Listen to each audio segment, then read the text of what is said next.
প্রিয় শিক্ষার্থীবৃন্দ, আসসালামু আলাইকুম। পরীক্ষা সামনে, পড়া অনেক বাকি, এই নিয়ে প্রত্যেকের মধ্যে একটি টেনশন কাজ করে। এই মুহূর্তে এই টেনশনটি আপনাকে অনেক বেশি ক্ষতি করবে। আপনার এই মুহূর্তে যে কাজটি করা জরুরি সেটি হচ্ছে, যা পড়েছেন সেই বিষয়গুলোকে বারবার রিভিশন দিতে থাকেন। নতুন টপিকস যা ইতিমধ্যে আপনি পড়েননি কখনো, সেই টপিকসগুলোতে আর হাত দিবেন না। যা পড়েছেন সেই বিষয়গুলোকে বারবার পড়েন। এই পড়ার ক্ষেত্রে আমি আপনাদেরকে একটি টিপস দিচ্ছি, সেটি হচ্ছে, যখনই কোনো টপিকস রিভিশন করবেন তখন খাতা কলম সামনে নিয়ে লিখে লিখে প্র্যাকটিস করুন।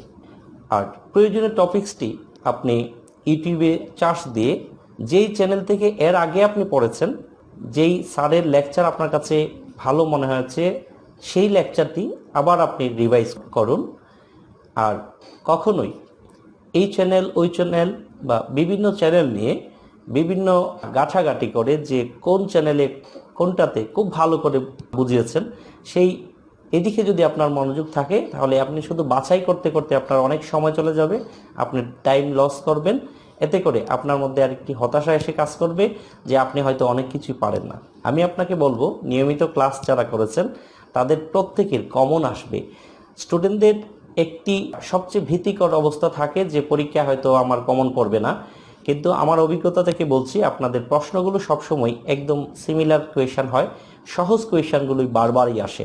এই প্রশ্নগুলোই আপনি রিভিশন দিতে থাকেন এবং বিগত সালে যে প্রশ্নগুলো এসেছে সেই প্রশ্নগুলোকে আপনি বেশি করে রিভিশন দেওয়ার চেষ্টা করেন। ওই প্রশ্নগুলোর আলোকেই কিন্তু এবারের প্রশ্নগুলো আসবে এবং নতুন যে প্রশ্নগুলো আসবে সেই প্রশ্নগুলো আপনার শিক্ষণফলের ভিতর থেকে আসবে।